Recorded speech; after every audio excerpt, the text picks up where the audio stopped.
course, when you come upon this infinite, pregnant void, it's sort of a non-experience. It's the ultimate and sort of final return to the absolute.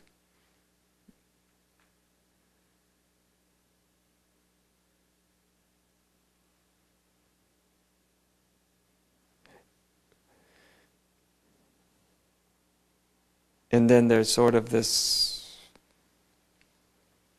it's very much like, once you've kind of taken this journey to nowhere, it doesn't actually go anywhere. It's like a journey from here, to kind of here, to really here. But it's kind of like breathing in and breathing out. You return to the source completely, and then the source, boom, returns from absolute infinite potential, emptiness, universal presence, personal presence. And then, of course, it comes into thought, image, imagination, memory, all that. Each step along the way, it's sort of a solidification of something that's not solid, but it solidifies and solidifies and solidifies and solidifies. And its ultimate solidification, would be something like this, or this is relatively solid, but this chair and this microphone is nowhere near as solid as the beliefs in your head. Because most of you aren't going to die for a chair, but we human beings have a way of being very willing to die for our ideas, don't we? And kill for them as well.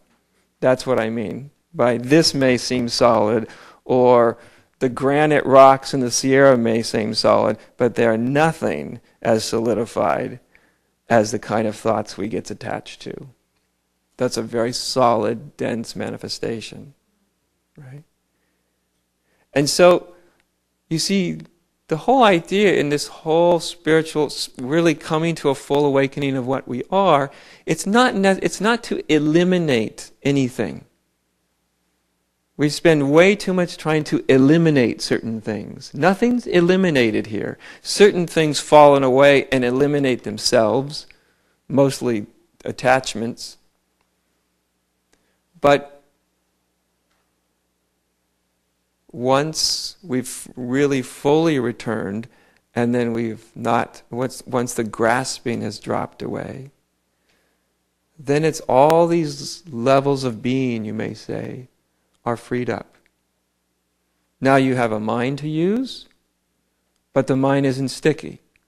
The mind doesn't believe itself, you see. Doesn't get caught up in its own. The thought no longer thinks that thoughts are the most intelligent things in the universe, which is a really amazing thought in and of itself, you see. That maybe what I think isn't the smartest thing in the universe, you see. That there is actually an intelligence. Because after all, spirituality, if it's real, it's not about imagination, and it's not really about hope, and it's not really about belief, and all these silly things that we often make it into. It's actually an awakening to the fundamental reality. And the fundamental reality has an unimaginable infinite intelligence, and an infinite creativity, and an infinite love. They naturally pour forth from this infinite void. It's just completely natural. So we eventually still have a mind to use, but we know where the real intelligence lies. And so we use our mind for practical matters, and when you don't have to use it for practical matters, it gets to take a rest. Most human beings' mind rarely takes a rest, you see. Mostly because it thinks it's important all the time.